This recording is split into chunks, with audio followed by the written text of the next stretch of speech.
Suspended 200 meters above the rainy streets of Seattle, dangling from a single cable as a fierce storm raged, a solitary window cleaner named Tom Bennett faced the terror of certain death. In that moment of utter helplessness, something appeared beside him. No witness but the wind and sky, that flooded his soul with inexplicable peace and brought rescue against all odds. What he saw and felt high above the city would shatter his walls of isolation, rekindle a father's love, and reveal the tender, mighty presence of the Virgin Mary reaching into the heights to save one of her forgotten children. Before we continue, share in the comments where you're watching from and what time it is there. Let's see how far the miracles of the Virgin Mary have reached. And if you haven't yet joined our family, subscribe now, because here, each day, we witness the tender love and mighty power of the Mother of God. Thomas Bennett, everyone called him Tom, was 44, a window cleaner in Seattle for 17 years, the kind of man who preferred the solitude of heights to the complications of people. He rose each morning at 4, brewing coffee in a silent apartment where the only sound was the hiss of the kettle and the distant patter of rain against the windows, a constant companion in a city famous for its gray skies and persistent drizzle. The routine was sacred. Strong black coffee drunk alone at the kitchen table, gear checked meticulously, then out into the pre-dawn darkness. Heights never frightened Tom. Up there, suspended against glass facades with the city sprawling far below, he found a strange freedom. No small talk, no expectations, just the rhythmic sway of the platform, the squeegee gliding in practiced arcs, and the vast quiet that matched the emptiness he carried inside. His personal life had narrowed to a single point of pain. A marriage ended 2 years earlier, and a 16-year-old son, Ryan, who lived across the city with his mother. Messages to Ryan grew rarer, replies shorter, okay, later, until Tom stopped trying altogether. The rejection stung, but solitude felt safer than repeated failure. Work filled the void. The higher he climbed, the less room there was for regret. Seattle's skyline, with its forest of glass towers reflecting endless clouds, became his domain.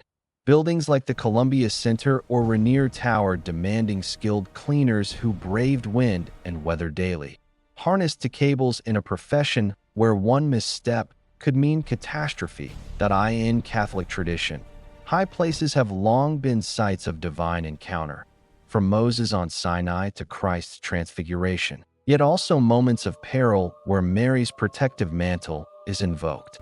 Sailors once called her Star of the Sea. Workers in perilous trades carry her image as safeguard. Tom, lapsed from any faith since childhood, knew none of this. His world was practical. Belts, carabiners, winches, the mechanical certainty of equipment. November 2023 brought typical Seattle gloom. Damp cold seeping into bones, skies heavy with rain. One ordinary day on a downtown high-rise, descending the facade, Tom paused at the 15th floor. An empty office, lights off, but on a shelf behind the desk stood a small statue. The Virgin Mary in white dress and blue mantle, hands clasped in prayer. He stared longer than intended, a flicker of something stirring. Curiosity, perhaps, or the faint echo of childhood memories long buried. Someone still believes in these things, he thought, resuming work. Yet the image lingered, surfacing unbidden that night as he lay in bed, wondering when he had last entered a church. The routine continued. Early rises, solitary coffee, climbs into the clouds. Ryan's messages ceased entirely. Tom's ex-wife's words about Christmas stung but elicited no reply. He buried it deeper, ascending higher as if altitude could outrun pain. December 6th began promisingly. Clear forecast, no wind, ideal for work. Tom arrived at a 42-story tower, gearing up as dawn painted the sound in pale light. Seattle's high-rise cleaning is meticulous. Workers like Tom, part of an elite group trusting lives to ropes and harnesses daily.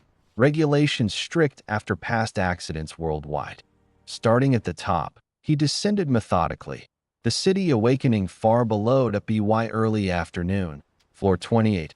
Clouds gathered unnaturally fast, dark, brooding masses rolling in from the Pacific. Wind picked up, platform swaying. Radio crackled warnings. Tom secured tools, initiating ascent.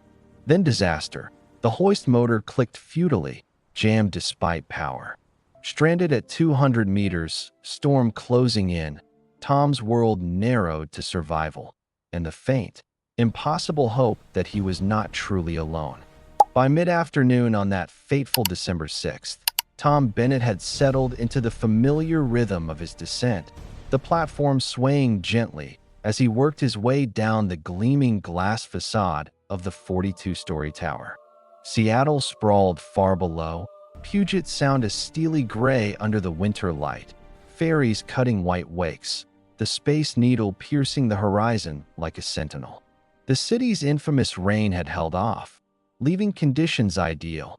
No wind to speak of, visibility clear, the kind of day high-rise cleaners in this vertical metropolis lived for. In a profession where workers dangle from bosun's chairs or platforms hundreds of feet up, trusting lives to ropes and harnesses inspected with military precision, calm weather was a gift. Tom moved methodically, squeegee in one gloved hand, cleaner in the other, wiping away weeks of grime accumulated from the perpetual mist and pollution that clung to downtown towers. 17 years had honed his movements to efficiency. Secure the lines, lower a few feet, clean, repeat. Heights were his domain, where thoughts quieted and the world's demands faded. Up here, no strained conversations with Ryan, no echoes of his ex-wife's frustrations, just the hum of the city and the satisfaction of a job well done. Yet that lingering image from weeks before, the small Virgin Mary statue in an empty office, surfaced unbidden now and then, a quiet intrusion into his carefully maintained detachment. He had passed similar icons before in offices or homes, remnants of someone's private devotion, but this one stuck, perhaps because of its solitude mirroring his own. Clouds gathered suddenly on the horizon, dark, brooding masses rolling in from the Pacific faster than any forecast predicted. Seattle's weather, notoriously fickle, could shift from clear to storm in minutes, winds whipping through urban canyons created by the high-rises. Tom felt the first gusts buffet the platform, a subtle sway turning insistent. He radioed Steve, his supervisor on the roof. "Seeing these clouds?" Steve's voice crackled back. "Yeah, forecast flipped. Wrap it up, winds picking up." "Half hour more?" Tom asked, eyeing the remaining panels. "Push it if safe, but ascend soon." He secured tools, initiating the hoist. The motor engaged with its usual low rumble, then faltered. A click, another hesitant whir, silence. The platform hung motionless at roughly 200 meters, floor 25. Panic flickered as he tried again. Power indicators lit, but no movement. "Steve, hoist jammed. No ascent." Static, then urgency. "You serious?" "Deadly. Motor's dead. Hold tight. Rescue teams mobilizing. 30 minutes max." 30 minutes, exposed to escalating wind, platform rocking like a pendulum. Gusts strengthened, cold biting through layers, rain beginning as stinging needles. In high-rise cleaning, equipment failures, though rare with rigorous checks, could turn catastrophic. Winds channeling between buildings creating unpredictable forces. Hypothermia a risk even in urban settings. Tom gripped the rails, heart racing, mind flashing to worst outcomes. Cable snap, uncontrolled swing, the long fall. Radio updates came sporadically, team delayed by storm access issues. Wind held now, platform bucking violently, rain lashing sideways. Fear crested, alone, utterly helpless, the city indifferent below. Thoughts of Ryan surged, his son's face, the missed chances, the silence he had allowed to grow. "Not like this," he muttered, voice lost in the gale.in Catholic lore. Moments of peril often invite Mary's intercession, Our Lady of Good Counsel for guidance, Star of the Sea for those in storm. High above, where only sky and city witnessed, heaven drew near. 3 seconds, eternal in their wait, stretched before Mark as the woman's urgent gesture and whispered command hung in the air. Stop it now. The monitors glowed with reassuring green, every sensor affirming perfection. Cable tension ideal, wind speed negligible, no seismic alerts, no anomalies in the hydraulic systems that had been his unwavering trust for 3 decades. In Colorado's high-stakes ski industry, where gondola accidents, though rare, had claimed lives in past incidents worldwide, protocols demanded data-driven decisions. Emergency stops without cause triggered investigations, passenger panic, operational shutdowns costing thousands. Mark's hand hovered over the red button, trembling slightly. Jake glanced over, sensing the shift. Everything all right? Readings look solid. Mark's voice emerged rough. I heard something. A voice. Telling me to stop. Jake's brow furrowed. Voice? Like over the radio? No. Clear. Female. Right here. He gestured vaguely beside him. Jake scanned the empty space, confusion deepening. Man, there's no one. And the systems are green across the board. You sure you're feeling okay? That heat earlier. Doubt flooded Mark. Hallucination from stress. The rose sent a trick of memory? Yet the presence lingered faintly. Maternal urgency undeniable. In moments of crisis. Catholic tradition recounts heavenly interventions defying logic. Our Lady of Prompt Succor halting storms in Louisiana, or warnings at Akita urging prayer amid peril. Mark, far from faith, wrestled with the absurdity. Trust a phantom voice or 30 years of proven mechanics. Passengers filled 4 cabins already ascending, 40 souls enjoying the ride. Families with children pressing faces to glass, young friends laughing, oblivious below the serene peaks. The internal battle raged, career reputation, potential ridicule, versus this inexplicable pull. Then, almost against his will, Mark's hand slammed the emergency stop. Alarms blared softly, brakes engaging with a distant mechanical groan. Cabins halted midair, swaying gently on cables. Radio exploded. Control. What the hell? We have passengers swinging. Everything shows normal. Jake stared wide-eyed. Mark, what are you doing? There's no issue. Confusion rippled outward. Platform staff demanding explanations. Passengers in cabins murmuring unease over intercoms. Mark gripped the console, second-guessing instantly. Something's wrong. I felt it. Jake radioed apologies, citing technical precaution, while Mark scanned frantically. No alerts, nothing. Minutes stretched agonizingly, the mountain serene under clear skies. Then, a low rumble began, distant thunder without clouds. Growing, deepening, vibrating through the control room floor. Both men turned to the window. From the ridge high above the upper towers, a white line appeared, widening rapidly into a monstrous wall of snow. Avalanche. Thousands of tons cascading down the slope, gaining ferocious speed, devouring trees and rock in its path. It roared directly across the gondola route, precisely where Cabin 1 would have been ascending, where the others followed moments behind. The impact shook towers visibly, snow blasting past in a blinding fury, the noise deafening even through reinforced glass.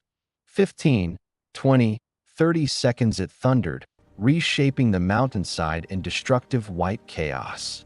Then silence, abrupt, eerie. A new scar marred the peak, pristine and lethal. Jake stood frozen, hands on head. Oh God, if you hadn't stopped, they'd be. Words failed. 40 lives, parents, children, friends, preserved by 3 inexplicable minutes. Monitors showed cabins intact, swaying safely below the devastation's reach. No sensor had detected the slide. In Colorado, where avalanches claim lives yearly despite advanced monitoring. Such silent events occur when snowpacks release without warning triggers. Mark stared at the transformed landscape. The spot where the woman had stood now empty. The voice, the heat, the roses, all converged in shattering clarity. Not instinct, not coincidence. Intervention. Maternal, urgent, from beyond the visible world. The storm's fury raged unabated around Tom Bennett's suspended platform, 200 meters above Seattle's rain-slicked streets, the wind howling like a living force intent on tearing him from his precarious perch. Gusts slammed the metal frame, rocking it violently as icy rain lashed sideways, soaking through layers despite his weatherproof gear. The hoist remained dead, clicks yielding nothing, the motor's failure a betrayal after years of flawless operation. In high-rise window cleaning, where workers rely on redundant safety systems mandated by strict OSHA regulations and union protocols, such jams were rare nightmares. Backup descent lines existed, but activating them in high wind risked entanglement or uncontrolled spin. Tom's radio crackled intermittently, Steve coordinating from the roof. Rescue team battling access delays as the sudden Pacific storm turned streets below into chaos. Hold on, Tom. 20 minutes now. 20 minutes felt eternal, cold seeping into bones, fingers numbing on the rails. Fear clawed deep. Visions of the platform ripping free, the long plummet, Ryan growing up without a father. Though what father had he been? Absent, walled off, letting silence become the norm. Regret surged with the wind, messages unsent, apologies unvoiced, a life narrowed to solitude because connection hurt too much.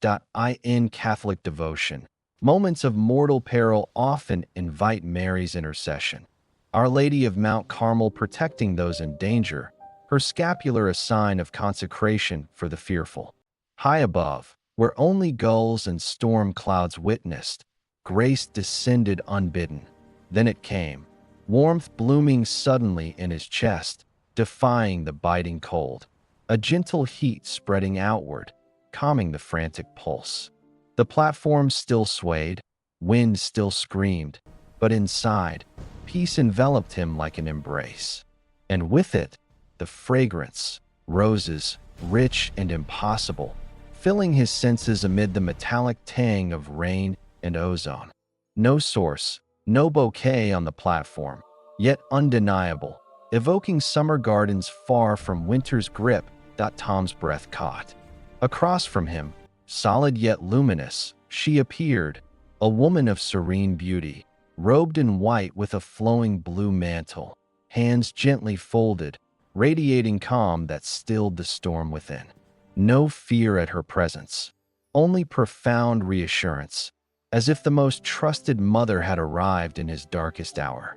Her eyes met his with infinite tenderness, conveying without words, "You are not alone." Trust. Tears stung, mixing with rain. The terror ebbed, replaced by certainty.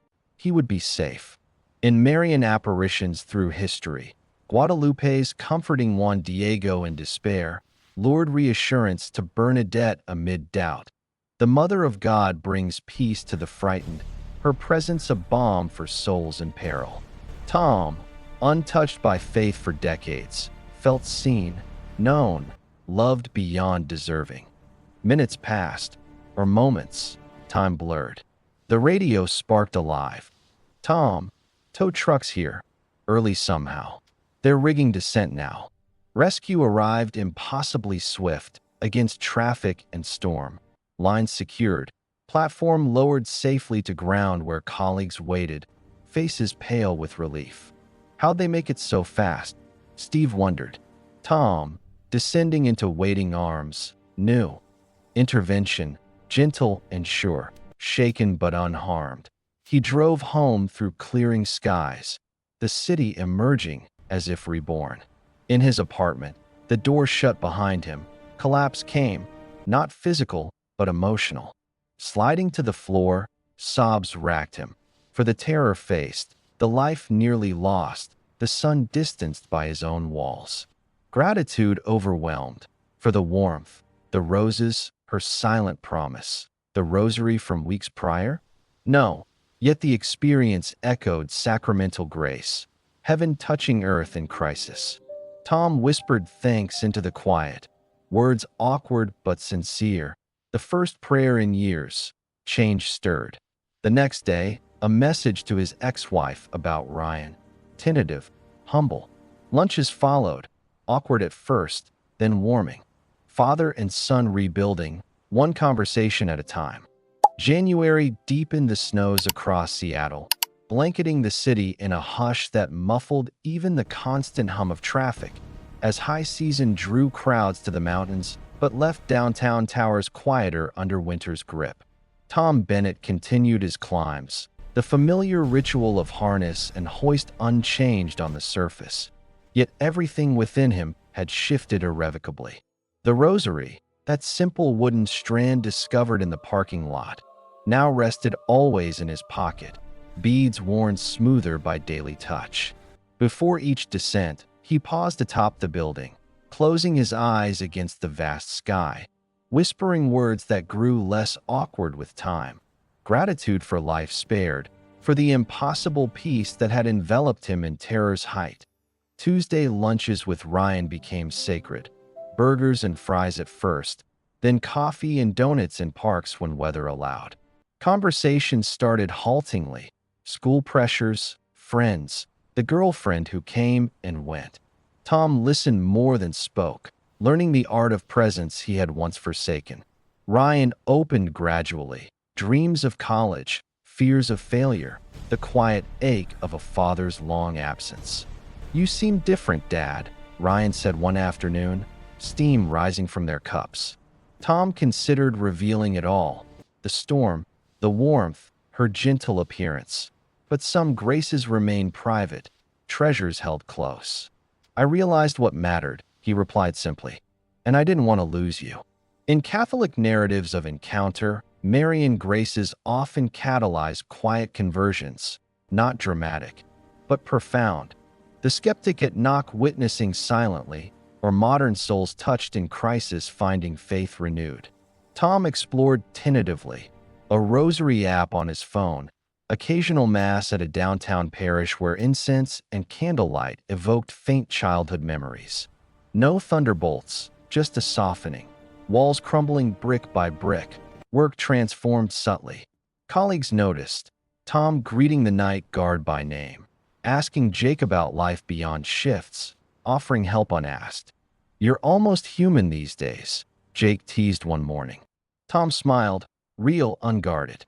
Heights still called, but now he looked down not with detachment, but gratitude, for the city alive below, for Ryan building his future, for second chances grasped 0.5 months on. Father and son sat in a park, coffee steaming in the crisp air. Routine had deepened trust, Ryan sharing college plans, Tom listening with pride he once buried. "Think I can do it, Dad? Be someone?" Ryan asked. Tom met his eyes. "You already are. Stronger than you know." Ryan leaned against him, head on shoulder, a gesture from childhood revived. Tom stilled, heart full, whispering inwardly, "Thank you, Virgin Mary." The miracle remained his alone, the warmth defying wind, roses blooming in storm, her silent assurance. Yet its fruit flourished, a man once closed now open, silence yielding to connection. In a world of rush and isolation, heaven had spoken softly at 200 meters, reminding one soul, and through him, others, that no height is beyond reach, no heart beyond mercy. Before we finish, I invite you to join our prayer community dedicated to the Virgin Mary, a worldwide family sharing testimonies of her maternal care. If this story has touched your heart, click below to subscribe and become part of our chain of prayer. And if you followed Tom's journey to the end, please write in the comments, "Roses, the impossible scent that changed everything." Let us witness together how many souls have been reached by this testament to Mary's enduring miracles. Share this video with someone needing hope today. May Our Lady bless and protect you and your family always. Amen.